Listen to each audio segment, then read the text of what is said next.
बहुत बहुत स्वागत है दोस्तों। एक छोटा सा अनाउंसमेंट आप सभी के लिए। ये मेरा एक मोन्टाज है क्विकी का। आपको डेली 9 बजे आपको क्विक फैक्ट न्यूज मिला करेंगी, डेली आपको 9 बजे। और साथ ही वीडियो की फ्रीक्वेंसी बढ़ने जा रही है। इसका मतलब आपको दिन में 3 से 4 वीडियोस मिलेंगे, लेकिन कंटेंट में किसी भी तरह का कॉम्प्रोमाइज नहीं होगा। बस ये है, नींद कम कर दी है, मेहनत ज्यादा कर दी है। चलिए बढ़ते हैं अपनी पहली खबर की तरफ। देखिए, देश भर के तमाम राज्य इस वक्त वायरल फीवर से जूझ रहे हैं। हो सकता है आपके परिवार में, आपके आस पड़ोस में भी यह हाल चल रहा होगा, लेकिन यूपी, एमपी, बिहार, अब तक दिल्ली में यह बहुत तेजी से बढ़ रहा है वायरल फीवर। देखो, वायरल फीवर की कहानी यही है कि इसमें समस्या यह होती है, ना खाने का मन, ना पीने का मन, इम्यूनिटी कमजोर और कोरोना का डर लोगों को हमेशा लगा रहता है। दिल्ली स्थित सर गंगा राम की ओपीडी में 80% बच्चे वायरल फीवर की चपेट में आ चुके हैं। 80% अपने आप में एक बहुत बड़ा नंबर हो जाता है।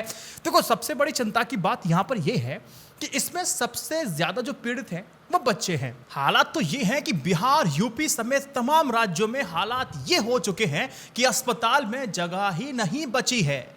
दिल्ली का एग्जाम्पल मैं लेके बताता हूं। दिल्ली के ही मधुकर रेनबो जो आपका हॉस्पिटल है, उसकी ओपीडी में 50% बच्चे हैं। ये वायरल फीवर 104 डिग्री तक बुखार कर रहा है। कम से कम 3 से 5 दिन का इसका टाइम स्पैन होता है और बुखार अपनी चपेट में ये वायरल फीवर लेके रखता है। इस कारण बच्चों का शरीर में कमजोरी लगातार बढ़ती जा रही है और वायरल फीवर से बच्चे ही नहीं, जवान, अभी तो जो बुजुर्ग हैं, हर कोई पीड़ित हो रहा है। अब देखिए, मगर बच्चों की तादाद सबसे ज्यादा है, यह बात आपको ध्यान रखनी होगी।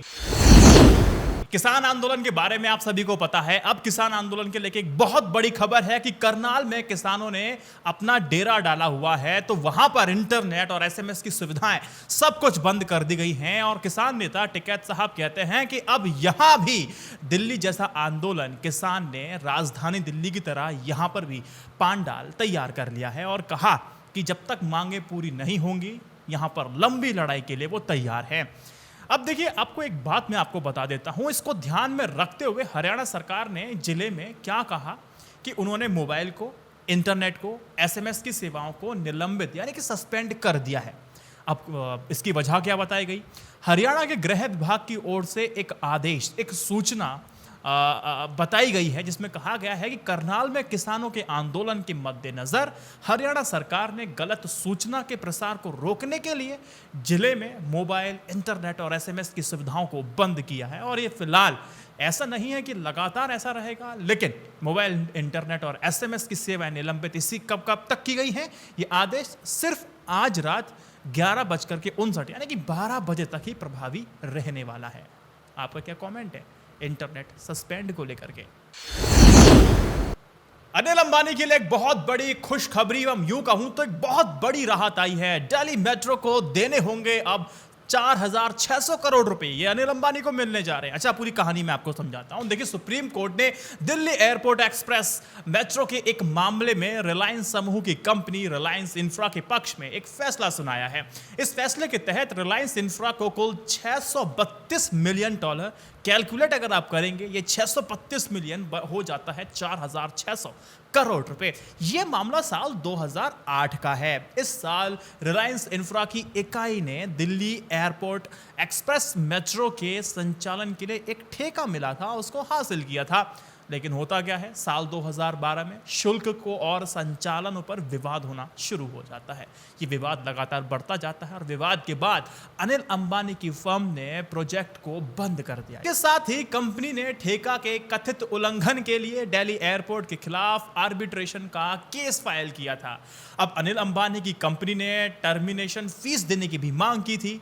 इस मामले में पहली बार 2017 में अनिल अंबानी की रिलायंस इंफ्रा के पक्ष में फैसला आया है और आपको पता है दिवाली लगभग हो ही चुके हैं ये। अब सुप्रीम कोर्ट ने इसी फैसले को बरकरार रखा है, फैसला बरकरार है। अब इसके बाद शेयर मार्केट में उछाल देखने को मिलता है रिलायंस के शेयरों को बीच में। अब क्या है, रिलायंस इंफ्रा के जो शेयर हैं उसमें 4.95% की तेजी यानी कि उछाल देखने को मिलता है। दोस्त, बात कर लेते हैं तालिबान पाकिस्तान की। तालिबान का साथ पाकिस्तान दे रहा था और उसके खिलाफ अमेरिका में एक्शन की मांग यानी कि गुहार लग चुकी है। पूरी कहानी मैं आपको समझाऊं। इन शॉर्ट समझिए, अफगानिस्तान की सत्ता में वापसी में पाकिस्तान ने किस कदर तालिबान की मदद की है, ये बात सबको पता है। अब पंचशीर घाटी में तालिबान की जीत के लिए पाकिस्तान ने अपनी एड़ी चोटी तक का जोर लगा दिया था कि सत्ता में तो काबिज हो चुके हैं और पंचशीर घाटी भी तालिबान को जीतनी चाहिए। उसमें पाकिस्तान का भी अपना एक मोटो है और मैंने अफगानिस्तान क्राइसिस की वीडियो में समझाया है, प्लेलिस्ट तैयार है, जाके वहां देखिए। फिलहाल लौटते हैं इसी न्यूज की तरफ। अब देखो ये कहानी जो है ना, अमेरिका के जो फॉक्स न्यूज की रिपोर्ट की तरफ से है, सेंटकॉम की एक सूत्र के हवाले से कहा गया है कि जो पंचशीर में पाकिस्तान की स्पेशल फोर्सेस, उनकी हेलीकॉप्टर, ड्रोन तालिबान की लगातार हर वक्त मदद कर रहे थे। अब पंचशीर में तालिबान की मदद में पाकिस्तान के 27 हेलीकॉप्टर भी शामिल हैं। पाकिस्तानी खुफिया एजेंसी आईएसआई प्रमुख ने तालिबान नेताओं से मिलने और सुरक्षा और सीमा मुद्दे पर चर्चा करने के लिए अफगानिस्तान का दौरा किया था।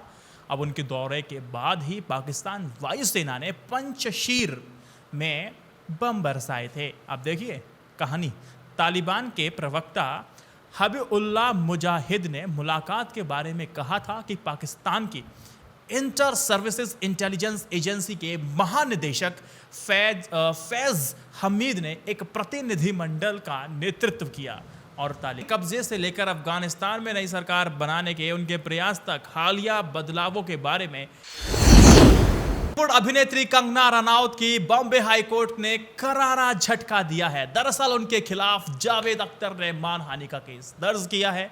अब इस मामले को रद्द करने की जो याचिका थी, पिटीशन थी, कंगना ने बॉम्बे हाई कोर्ट में दाखिल की थी, जिसे कोर्ट ने बोला कि नो भैया मैडम, यह हम खारिज करते हैं। खेल कब, क्यों, कैसे, कहां, कैसे शुरू हुआ, समझिए। देखो, सुशांत सिंह राजपूत के निधन के बाद अभिनेत्री ने जावेद अख्तर पर संगीन, मैं यूं कहूं तो ऐसे बड़े बड़े आरोप लगाए थे जो उनकी छवि को सिंपली है उनको खराब करते हैं, जिसके बाद गीतकार ने उनके खिलाफ मानहानि का केस दर्ज कराया था।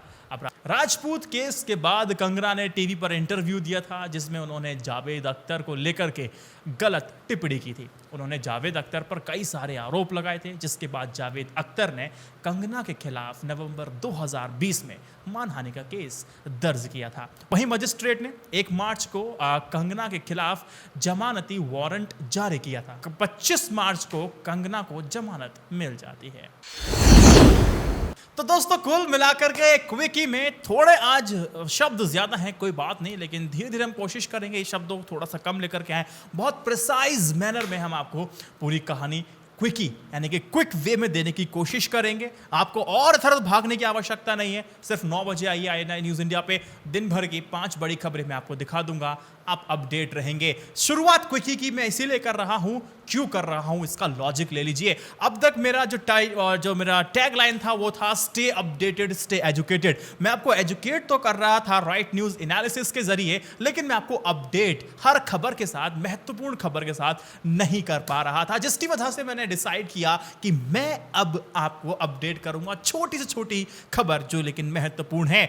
RNA आपको एजुकेट करेगा और क्विकी आपको अपडेट रखेगा। तो आज मैं कह सकता हूं कि शो मेरा या फिर चैनल पे आपको पूर्णता देखने को मिलेगी। मुझे उम्मीद है आपको पसंद आया होगा। इस वीडियो को शेयर जरूर कीजिएगा और INI न्यूज़ इंडिया की जर्नलिज्म को सपोर्ट करने के लिए YouTube और पेटेंट मेंबरशिप ले सकते हैं, ताकि और लोगों को हायर किया जा सके और बेहतर टीम के साथ, बेहतर कंटेंट और बेहतरी के साथ हम आपके सामने हर वक्त आते रहें। जय हिंद, वंदे मातरम। एक बार कॉमेंट सेक्शन में जय हिंद और वंदे मातरम कीजिए, थोड़ा उत्साह, हौसला बढ़ाइए। नमस्कार।